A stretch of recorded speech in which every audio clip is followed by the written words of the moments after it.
Hi, and welcome to this webinar on penetration testing. So my name is Patrick Lismore. I am the founder of Blockchain Security Services, and we're running this webinar to help educate business owners, to help educate people responsible for blockchain projects. Maybe you're a lead developer, maybe you work on a development team, maybe you're a project manager or a product manager. But really this webinar will apply to anyone in any business online. So penetration testing, let's get into it. This is what we're going to be looking at today.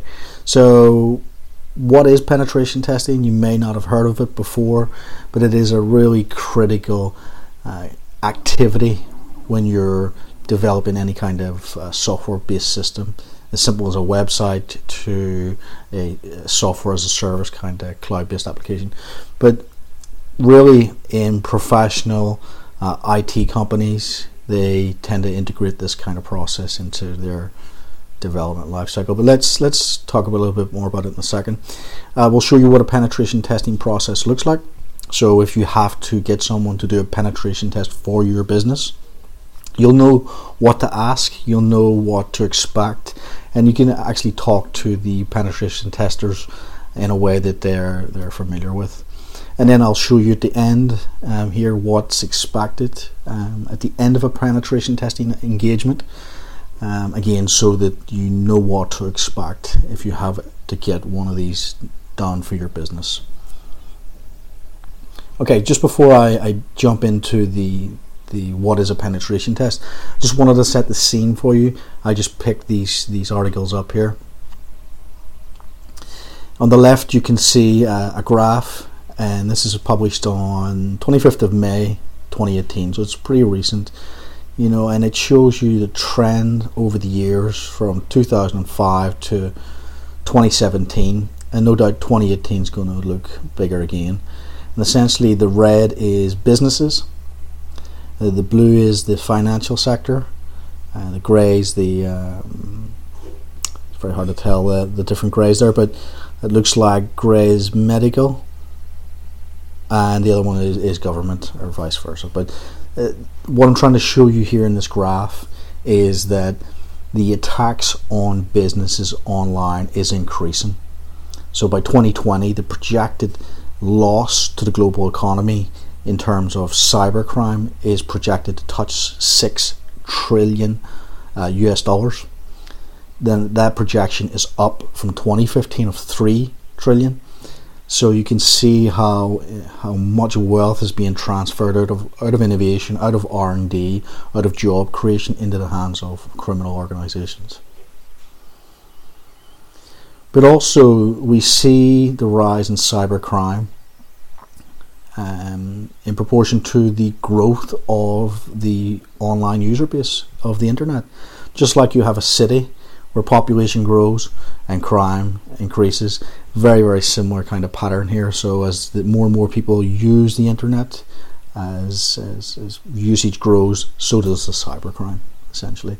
So it's extremely important, if you're putting a business online, that you ensure that you're not going to be hacked.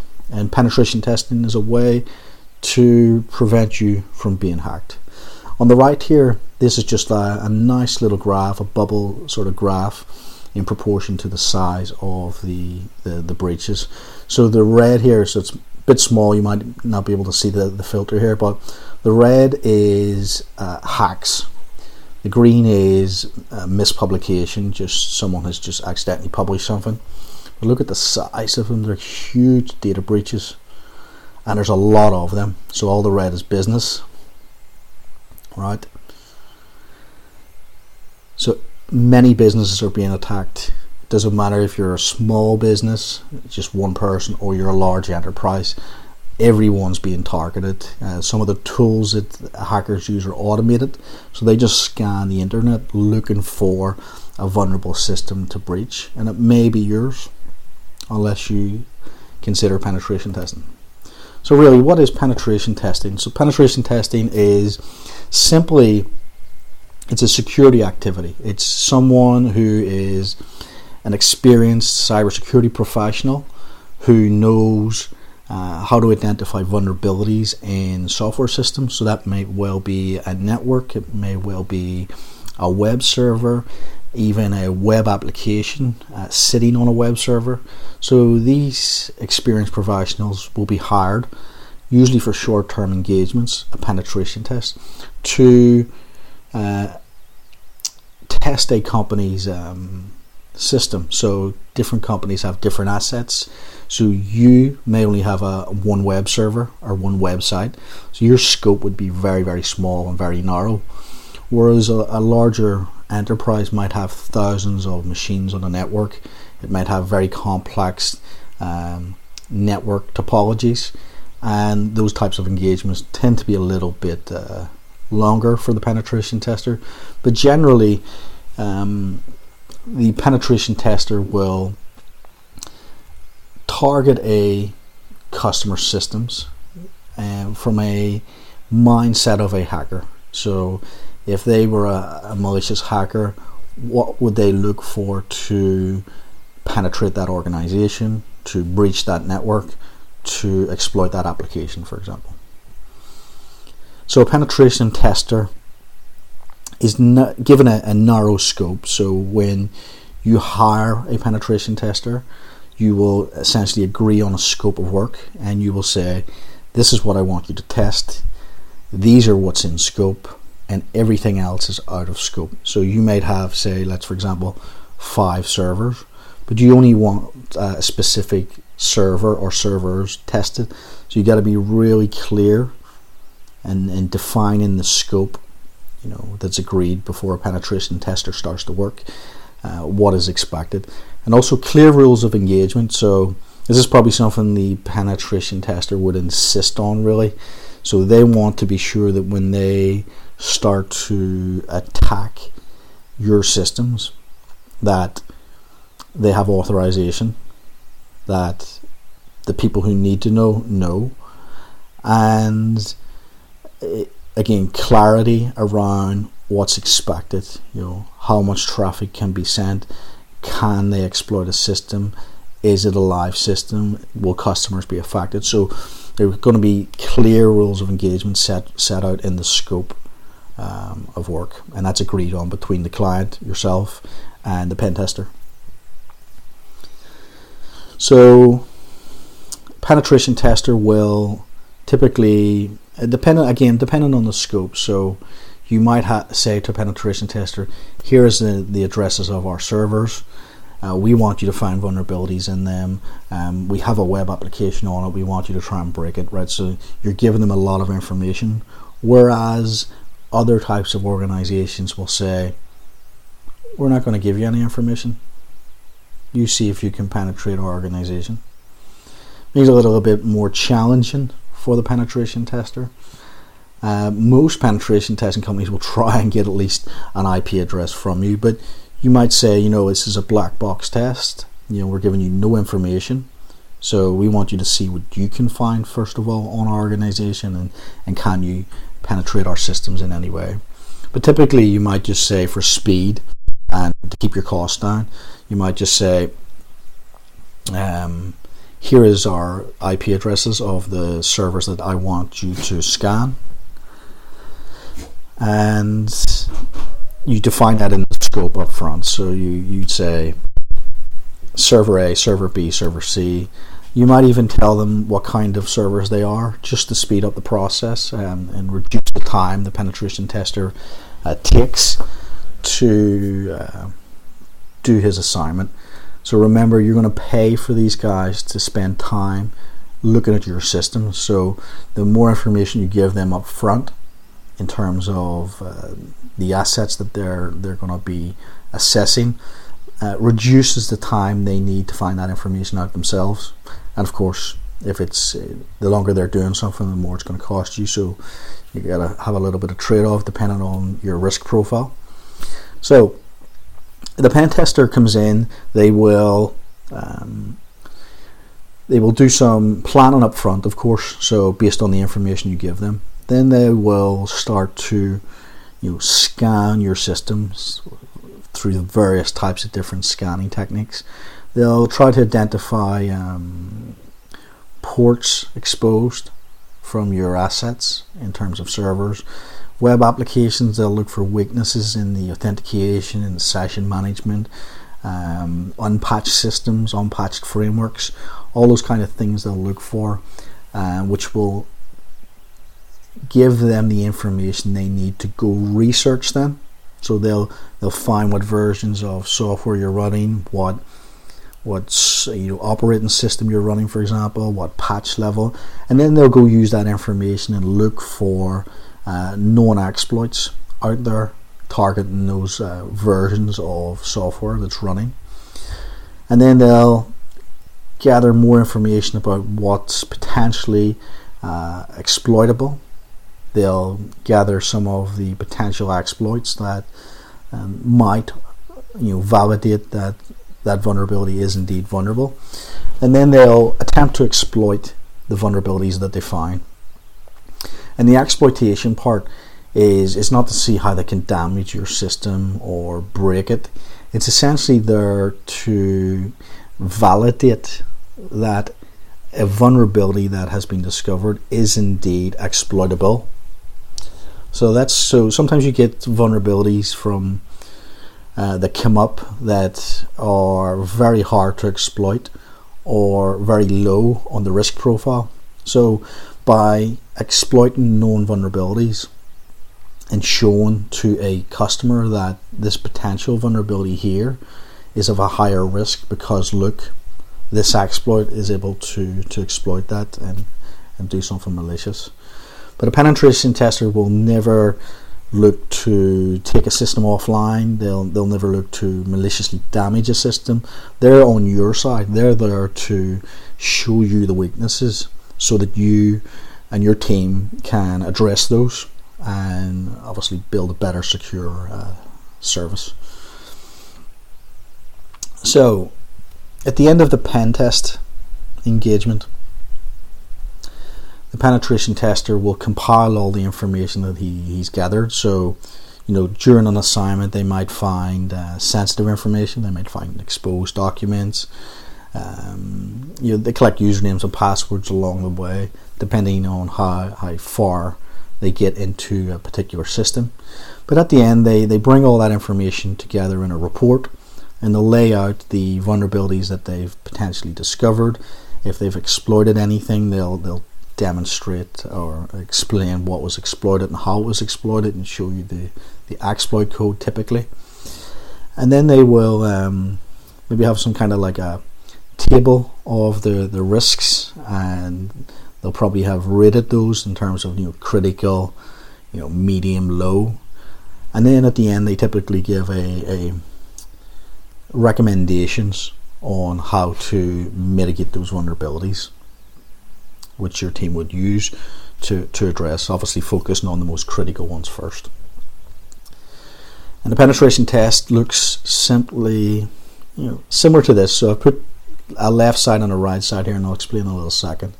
But typically if we look at the left side first, so typically before they start to scan a system, they're going to plan, so based on the information you give them.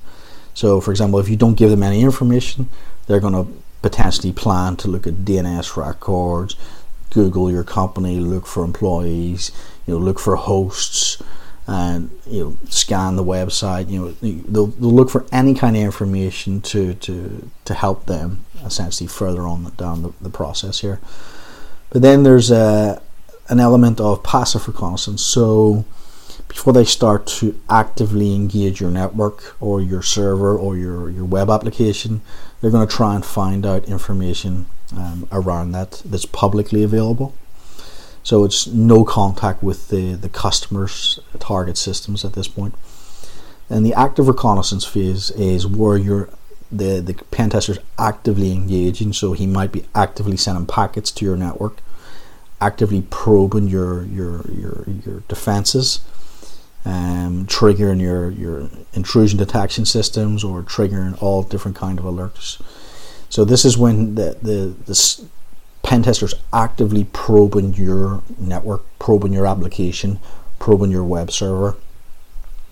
And from a business point of view, you should have certainly defenses in place that would recognize this kind of reconnaissance and be able to alert your team or yourself to an active probe of your organization. So there are tools out there that can detect this kind of reconnaissance.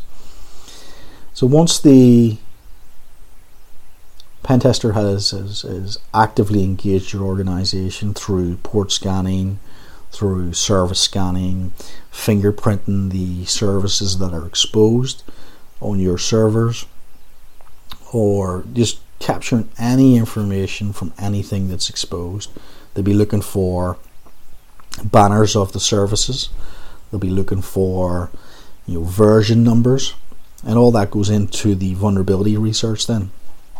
So they use that information to see if that particular service hasn't been patched, to see if that particular service has known vulnerabilities, to see if there's exploits out there for that particular service that they've discovered. And then around this stage here, they will try to validate the vulnerabilities. And validating the vulnerabilities is through exploitation of that vulnerability. So you've got a service, we found the version number, we found a potential exploit for that there. Now let's go and try and exploit that and validate that it actually is vulnerable. And that's what happens then. They attempt to break into the system by deploying an exploit, getting a foothold on the server, and once they have a foothold on the server, oftentimes they might get into a system, but they might get into the system to a user that has least privileges, low privileges, not the administrator, not the system user, and on Linux, not the root user. So now a pen tester would then, with a foothold on the system, attempt to escalate their privileges. So they want to get to the highest user on that system. So on a Windows system, on a Windows computer, it's a user called System, which sits above the administrator. And on the Linux machines, it's typically the root user. So escalating privileges to get to that level gives the penetration tester full control over that particular asset. And then from there that they can deploy anything they want and configure the system in whatever way they want. Then once an intrusion has happened, they typically would dig deeper into a network. They try and find what else can they see from that particular intrusion. They'll look through the server and see if there's anything on the server that's sensitive, private keys, documents, all that kind of thing. In terms of cryptocurrency, it might be wallet files, it might be configuration files for nodes. So that's what will typically happen then. So, depending on the scope you've given your penetration tester, it may well stop there. So he might come to you and say, look, I've exploited a box, so I'm in your system, shall we call an end to the system, or would you like me to continue to dig deeper and see how much more information I can get on your system, how much damage I could do if I was a malicious hacker, essentially. So that would continue in terms of the length of engagement. You might only have them there for 2 days or 3 days or 1 day. So when the pen test has come to an end, the penetration tester will clean up any kind of intrusions he made, remove any files that he placed on the server. They will never leave you in a exposed way. They'll never leave you more exposed than what you were. And then at the end of the engagement, they will compile a report with all the information that they've compiled. On the right hand side is just another example of how this process works. So different places will have similar kind of processes, but typically these are the main kind of steps that you'll see time and time again from different businesses. planning ground rules, the passive information gathering, so that's passive reconnaissance, active scan and enumeration, as I mentioned. That's interacting with your network, with your servers, with your application, trying to extract information out of it, probe it, looking for weaknesses. When vulnerabilities have been found, attempts to exploit those will happen. Again, escalate privileges and reporting I just mentioned there. So that is the process that a typical penetration tester will follow. So if you hire someone to come and do a penetration test on your business, you know what to expect from them, and you know what to talk to them about in each stage here. And I just thought I'd put this in also just for added value here. So there are known penetration testing methodologies that exist. So if you want to do this in-house, so if you have a small team and you don't want to engage the services of an external penetration testing company, you might want to do this yourself. So here are some of the resources you might want to look at, and you might want to try this out yourself within your own organization. I created my own little penetration testing methodology, very simple. It encapsulates all what we just discussed there, and essentially plan, do some reconnaissance on your assets, assess them in terms of how vulnerable they are to the exploit tools that are freely available, and some custom ones as well, and then clean up after you once you run some tools. Never leave yourself exposed. But it's a simple process that I follow. Some of these other methodologies here can be quite detailed, so I'll leave it to you to do your own research. And this leaves us on to the deliverable. So at the very end of the penetration test, the penetration tester may well come and do a presentation to you, to your team, or to your executive management, highlighting what's in the report. So the report is what they're going to leave you with, and it's the mitigations, the recommendations that they leave you with is what you probably want to discuss with your developers or your product, your engineers. The report usually contains some kind of high-level summary at the start for the executives who don't want to go into the technical details. You'll find a main findings type section.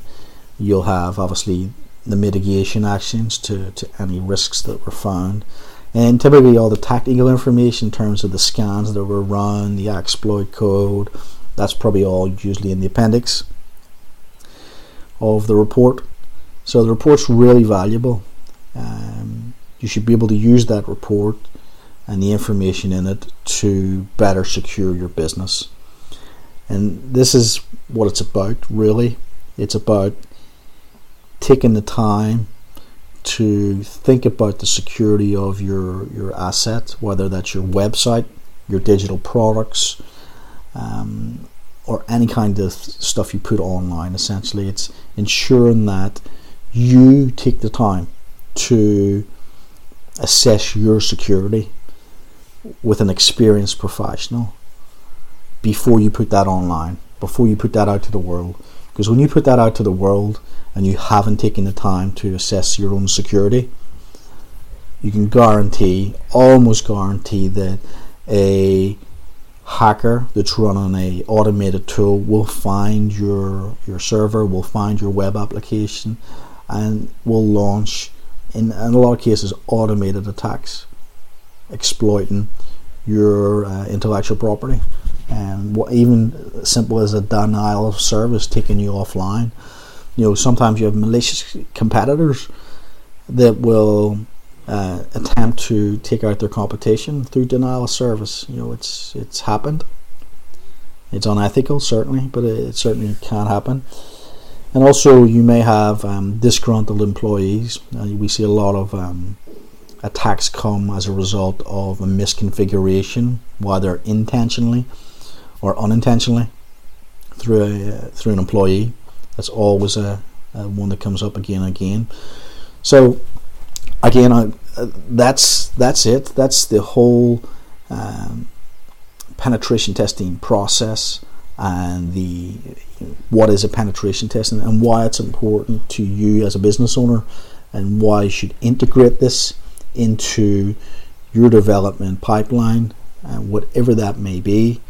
As I said, it could be for a simple consulting organization of 1-2 people, it could be a small business, it could be a large enterprise, but at least take some steps to assess your own security before you put it out to the world. Because these cyber criminals and these hackers are really smart, and they will penetrate a system. Vulnerabilities are discovered every day, and unless you're patching your system on a regular basis and always looking at your logs on a regular basis for intrusions, you'll be hacked. So patch often, patch fast, and in most cases at least once a year, get a pen test from a reputable company like ourselves at Blockchain Security Services. But I hope this added some value to your evening, to your day, wherever you are in the world watching this webinar. So from me, Patrick Lismore, the founder of Blockchain Security Services, that's the end of the webinar today. Thank you very much for your time here. Have a great day, wherever you are.